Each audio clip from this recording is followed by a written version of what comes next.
Saturday afternoon guys. So ito no, check natin yung ating harvest as of 2:29. So mag 2:30 na, malapit na mag-off yung ating inverter. So check muna natin yung solar harvest natin ngayon. Medyo tilikang araw ngayon, 2168 watt hour na yung naha-harvest natin. And ayun nga, magmamatay siya ng exactly 2:30 doon sa ating timer. So nandito na, malapit na. 2:29 na dito no. So check natin yung mga kina-charge natin. So full charge na itong ating isang power bank. Ito kakalagay ko lang kasi ito. Hindi siya mapu-full charge. And then yung mga external charger natin, itong lithium ion phosphate, full charge na to no. Itong isa, naka-full na.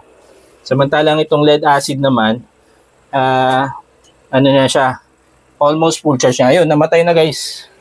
Nag-auto off na siya kasi 2:30 na dito. No, dun sa ating timer. Okay, so ang natira na lang na load natin is ito na lang power bank. Ito hindi siya na full charge pero kasi kakapalit ko lang nito, may na full charge pa ako kanina ito. Itong 7.5 ampere hour na battery.